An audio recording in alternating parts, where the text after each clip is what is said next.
Hello everyone, and welcome to EDT 506 Module 4. So here we are, not quite the halfway point, but almost there, so everything's going by very quickly as usual. So this is I think a fun week, where we're going to really talk about interviewing. So last week we talked a lot about qualitative research designs. Looked at how research could be a choreography, such as like a dance, right? But now another tool that we're going to explore is using an interview in qualitative research. So I think everybody understands what we're doing here. We're building slowly towards putting all this together for your final project piece, where I will ask you to include an interview of someone who perhaps relates to your topic, right? So this will be sort of a fun way to look at this. So we're going to look at videos and articles about interviewing this week. And I'm also going to ask you to watch an interview that I posted, or you can choose your own. It can be about any topic. It doesn't have to be education related. If it's about politics, which is a lot of things going on right now, certainly politically, something about sports or entertainment or any sort of current issue topic, whatever you want to do.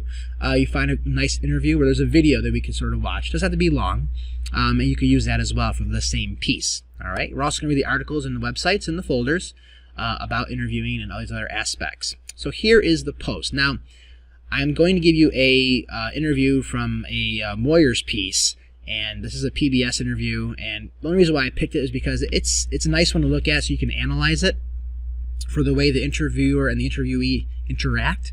So who talked more, right? What kind of questions were asked? Does it sound scripted? You could apply all of these questions to any interview you want, all right? So use this as a model, please. And then you're also going to read the Fontana and Fry piece about interviewing, and just keep some notes here. Isolate 3 areas, right, in the article that interest you, right? Directly quoting them under the quote, reflective thoughts. And I want you to kind of put all this together, rather than just doing a straight text post. Let's make it a multimodal, multimedia representation. Let's turn this into a new literacies piece. And you can use any tool you want. So we've done Glockster, we've done Canva, we've done Lucidchart. I haven't introduced Lucidpress yet to you. But that's another wonderful tool, and I can just kind of quickly show you right now what it is.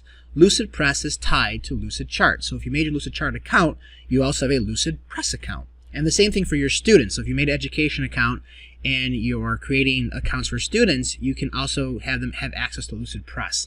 Lucidpress is a really nice web-based digital media editing production tool. I like to use it a lot just for fun aspects. So here's Lucidpress, and you go into your documents. It looks just like Lucidchart. It's the same idea of creating new documents, looking at your teams, and there's a ton of templates here if you want to create a new document.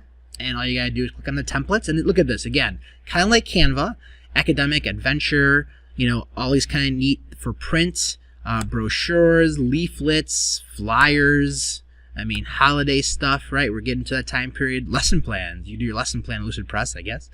Magazines. I've done these for my students before as well, which are a lot of fun. And then you have stuff for like social media and for mobile PCs and for anything that's more digital based. Social media. They have a ton of templates. So, and you can just do a blank Lucidchart as well. All you do is kind of click on it, and then you have all these design tools. So these are just some things that I've done before. Like I do a lot of gaming and badging in my classes, so I design all my my badges here, which are just kind of fun. I teach this course at Clarence where students receive credit from Niagara University, so we design t-shirts and all this kind of stuff here for you. So it's just a kind of a really neat design tool. This is actually where I designed the EdTech promotion card, so I can open that up, and you can see like the editing basis for it. Let's just give that a second here to load up. Okay, here it is. All right.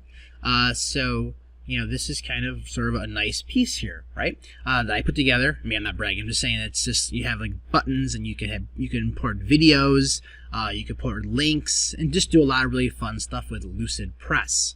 All right. So again, pick anything you want, and you're going to post it to the Module 4 discussion in the Module 4 folder, and that's by the 16th. Now, I'm also want you to just consider this. We're not going to do it yet, but consider there's some great, just web conferencing tools. I'm certainly a Google fan, and I love Google Hangouts. So Google Hangouts is a great tool where I can talk to you virtually. I can share my screen with you virtually. I've used this a lot in the classroom, actually doing guest speakers virtually. We once actually had a guest speaker from London log in through a Google Hangout, and we talked to them live from London, and the kids thought that was just absolutely awesome. And Doodle is just a nice scheduling tool where you can like put in times where you might want to schedule an interview, or so this is something that you might want to use with someone if you can't actually meet with them personally. So just consider it. We can actually try to play with this ourselves and sort of have some fun with it and do a little Google Hangout together. I know everybody's schedules are, very different and crazy. So also we read over the guidelines for the final paper and presentation piece. Here's a link to the project. There's also a link to the rubric here. So there is no really deliverable this week. I want you to use this time after your posting to really focus on the final project, topic, really start putting some of this together. So everything's sort of then, the replies are due by the 20th. Okay, so just keep that in mind. Might be nice to get a head start on that because, as you know, things go by so fast. So let's go into Schoology. There's the action sheet. There is the materials page. So there's the final project. I just put it there as well. There's the Fontana and Fry interview. That's the article I want you to read. Here is the link to watching the Bill Moyers Palmer interview. Then there's some links to Google Hangouts. This is actually a cool article about how to use Google Hangouts in the classroom. And then also a link to Doodle. All right, so that's pretty simple this week. I think it's pretty straightforward. And then also there's the drop for the discussion. Okay, so if you have any questions, as always, please let me know. And hope you have a great day. All right, take care. Bye-bye.